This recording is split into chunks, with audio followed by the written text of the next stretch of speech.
자유한국당 김연아 의원이 이낙연 국무총리 후보자 임명동의안에 나홀로 찬성. 독립된 헌법기관으로서의 직무는 충실히 수행하고자 마음먹었습니다. 김연아 위원님 질의 주시기 바랍니다. 도시재생이라는 것은 다양한 해석이 있습니다. 후보자께서는 도시재생을 무엇이라고 생각하십니까? 예, 어제 열린 김현미 국토교통부 장관 후보자 인사청문회 그 현장의 목소리 지금 잠깐 들으셨습니다. 어제 그 청문회장에서는요, 후보자 못지않게 언론의 관심을 끈 또 한 사람이 있었습니다. 바로 자유한국당 김연아 의원. 자유한국당 의원들은 청문회 내내 보훈 코드 인사, 5대 원칙 훼손 이런 문구가 적힌 종이를 노트북에 붙이고 일종의 피켓 시위를 했는데 김연아 의원은 동참하지 않았습니다. 이뿐만이 아니죠. 이낙연 국무총리 후보자 표결 때도 자유한국당 의원 전원이 집장최장을 했는데 김연아 의원만 홀로 남아서 찬성표 던졌던 거 여러분 기억하실 거예요.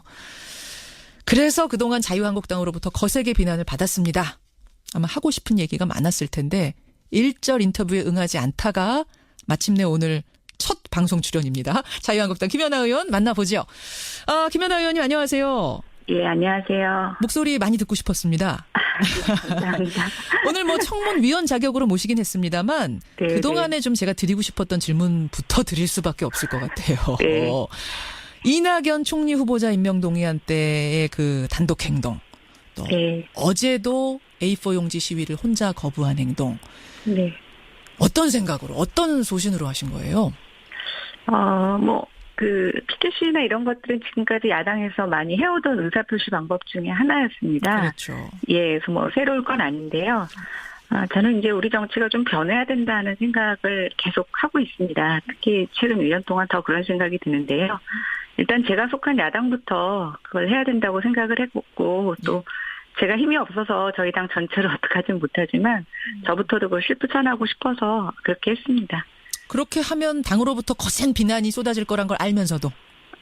예. 알면서. 실제로 쏟아지죠. 지금 자유한국당은 굉장히 못마땅해합니다. 네. 아니 자유한국당 당적을 가지고 왜 바른정당 정책의총에 참석을 하고 또 당론에 어긋나게 행동하고 탈당하면 비례의원직 상실하니까 탈당도 안 하고 있는 거 아니냐. 아니 정치 도의가 있다면 비례의원직 네. 던져버리고 스스로 탈당해라. 이런 얘기 하는데 네. 어떻게 생각하세요? 네, 지금 여러 가지 질문을 막 하셔서 제가 이제 뭐부터 정리해야 될지 모르겠는데요. 일단 저는 아직 그렇게 제가 소신이라고 생각할 정도의 그런 수준은 아니라고 보여집니다. 그래서 사실 좀 그런 단어는 무겁고요.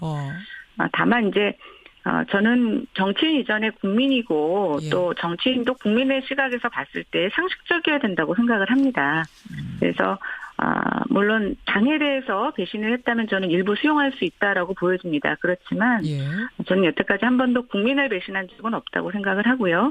또 국민이 바라보는 수준에서 정치인의 상식적인 행동을 벗어났지는 않다고 생각을 합니다. 국민의 상식을 벗어난 적 없고 국민을 배신한 적 없다 이런 말씀.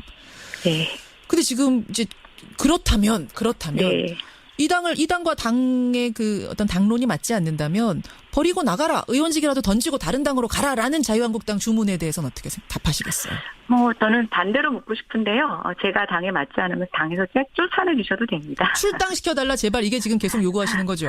예, 맞습니다. 사실은 이제 비례의원직은 여러분 잘 아시겠지만 출당이 되면 의원직을 유지합니다만 스스로 탈당을 하면 의원직을 박탈당하게 되죠.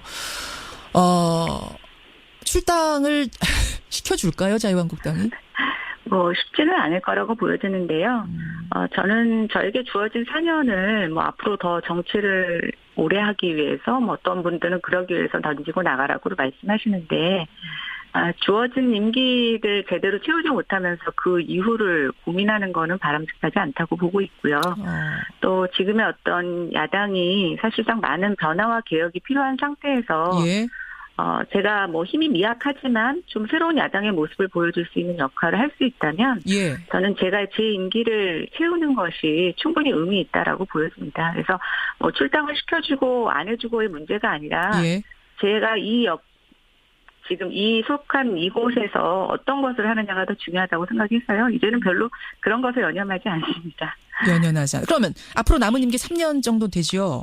네, 그렇습니다. 자유한국당이 출당시켜주지 않으면 이대로 그냥 쭉 가실 생각이세요? 예, 뭐 그래야죠. 뭐. 예. 아, 그럴 각오를 하고 계시군요. 네. 근데 이 질문 좀 어떨지 모르겠습니다. 사실상 당에서는 지금 왕따 되신 거 아니에요? 힘들지 않으세요? 견디기? 아, 예, 당 안에서는 솔직히, 그러니까 당이 주는 편익들이 많이 있을 수가 있는데, 그런 부분으로부터 많이 소외되어 있어서 사실 그 부분은 굉장히 힘든 부분입니다. 근데 제가 이제 이런 과정을 거치면서 새롭게 또 얻은 하나, 수확도 있는데요. 어떤 건가요? 그것은 지금의 여당, 또 바른정당, 또 국민의당, 정의당의 아울까지 다른 정당 의원들께서 굉장히 많이 도와주세요. 그래요. 그래서 결국 국회라는 게 같은 정당 안에서의 의원들의 도움도 필요하지만 예. 다른 당의 의원들의 도움도 굉장히 많이 필요합니다. 그래서 한쪽이 모자란 대신 또 다른 쪽으로 채워가고 있어서 제가 맡은 분야에서의 입법 활동을 하는 데는 예. 또 새로운 힘이 생길 것 같습니다. 근데 당에서 지금 이런저런 압박들 중에 어떤 압박을 하고 있냐면 상임위를 바꾸라. 이걸 이제 네. 사보임 조치라고 하는데 국토교통위 소속이신데 이걸 보건복지위로 이미 사보임 신청서는 제출이 됐고 정세균 국회의장이 도장을 찍지 않아서 지금 막혀 있는 상황? 거기까지 가 네. 있는 거죠? 예, 원래 이제 그 상임위는 2년 임기가 보장이 되어 있는 거고요. 예. 중간에 이제 변동 사유가 생길 때는 본인의 동의를 얻어서 이제 바꿀 수가 있습니다. 그렇죠. 근데 일단 저의 경우에는 2년 임기가 다 되지도 않은 상태에서 또 특별한 사유가 없이 국회의장님한테 사보임 신청서가 올라갔고요. 예. 중요한 건 저에게 전혀 통지를 하지 않았다는 거죠. 그래서 제가 지난번에 그거에 대한 부당성에 대해서 기자회견을 한번 한 적이 있고요. 예. 이것을 또 제가 국회의장님한테도 충분히 설명드리려고 했더니 아직 국회의장님께서 사인해 주지 않으셔서 예, 예. 어제 그 덕에 이제 국토교통위의 장관 후보자 인사청문회까지 하게 되었습니다. 혹시라도 만약에 사보임 조치가 정말 내려지면 어떻게 하실 생각이세요? 글쎄요. 또 그건 그때 가서 고민해 보겠습니다. 사실은 우리 정치사에서 김연아 의원 같은 분 또 이런 상황이 없었습니다. 때문에 좀 갑론을박이 있습니다. 이 당 A당 소속이면서 B당의 정책의총에 참석을 한다든지 뭐 이쪽 당론에 전혀 따르지 않는다든지 이런 것을 두고 갑론을박. 소신이냐 배신이냐 스스로 뭐라고 답하시겠습니까? 저는 아까 말씀드린 것처럼 아직 소신을 이야기하기에는 충분히 훈련받지 못한 정치인이라고 생각이 되고요. 다시 한번 말씀드리지만 국민의 시각에서 정치인이 이래야 한다는 어떤 상식적인 것, 그래서 그 상식이 조금 쌓이면 소신이라고 생각이 되고요. 배신에 대해서 말씀드리자면 당에 대해서 일부 배신을 했다는 비판에 대해서도 일부 수용할 수 있지만 저는 전적으로는 아니라고 보여지고 예. 다만 저는 한 번도 국민을 배신한 적은 없다고 생각합니다. 한 번도 국민을 배신한 적은 없다. 이런 말씀. 지금 문자도 지지하는 문자, 화이팅 문자 많이 들어오는데요. 김연아 의원님. 네, 감사합니다. 자, 자유한국당 김연아 의원 만나고 있습니다. 전공 분야 얘기를 좀 해보죠. 어제 네. 건설교통부 장관 후보자 김현미 후보자 인사청문회 총평 어떻게 보셨어요? 일단 어제 청문회 자체가 충분한 검증을 했다고는 보지 못하겠습니다. 일단 여당의 질문은 너무 방어적이었고 좀 정책 홍보적이었고요. 야당 역시 그 논문 표절 이외에는 예리한 정책 검증을 하지는 못했다고 보여집니다. 네, 다만 이제 개인적인 소견으로 봤을 때 후보자의 전문성에 있어서는 뭐 적절한 인사였다고 평가하기는 어렵지만 예. 다만 후보자가 오랜 정치 경험을 갖고 계신 분이시고 또 어제 질의응답 과정에서 본인의 부족한 전문성을 다른 방법으로 보완할 수 있을 것이라는 가능성은 확인한 자리였다라고 보여집니다. 좀 아쉬웠던 건 예. 어제 논문 표절 얘기가 좀 있었는데요. 그랬죠. 저는 그 연령대에서 흔히 일어날 수 있는 잘못이라고 보여집니다. 근데 다만 우리가 어떤 무결점의 인간을 이렇게 발탁하는 게 아니기 때문에 예. 인정을 하고 앞으로 그렇지 않겠다라는 의사표명을 해주셨으면 더 좋았을 텐데 계속 표절을 부족한 논문이라고 좀 비껴서 답변하신 것이 좀 답답했습니다. 그래서 오히려 그렇게 말하시는 것에 대해서 국민들이 앞으로 장관의 말씀에 신뢰를 가질 수 있을까? 이게 조금 아쉬운 점이었습니다. 지금 근데 자유한국당은 뭐라고 하냐면요. 전문성 없는 코드 인사고 논문 표절 문제로 도덕성에도 문제가 있다. 자진 사퇴하라라는 입장이 나왔습니다. 그러면 또 김연아 의원은 다른 생각하시는 거네요. 예, 근데 뭐 어차피 청문회에서 저는 저희가 좀 정치 문화가 바뀌었으면 좋겠다고 생각되는 것 중에 하나인데요. 예. 물론 당론이라는 것도 굉장히 중요한데 저는 당내 의견들의 소수 의견도 굉장히 중요하다고 생각이 됩니다. 소수 그래서 의견. 결국 청문회 보고서가 채택될 때는 저는 소수 의견으로 받아들여질 수 있을 거라고 생각이 되는데요. 또 그건 역시 받아들여지는 게 저는 정치라고 보여집니다. 예, 소수 의견으로서 김현아 의원은 김현미 후보자 정도면 가능하다라고 판단을 하신 거군요. 적격이라고. 네, 좀 아쉬운 점이 있지만 또 그 부분에 대해서 보완의 말씀을 하셔서 저는 약간의 평균 이상 점수만 정도 드리겠습니다. 그렇게 알겠습니다. 네. 자, 인사청문회 쟁점을 떠나서 어제 나오기도 했습니다만 지금 부동산 상황이 상당히 과열조짐 보이고 있죠. 제일 시급하게 손봐야 할 것들 어제 여러 가지 이야기 나오던데 김현아 의원은 어떤 지점이라고 생각하세요? 전문가로서.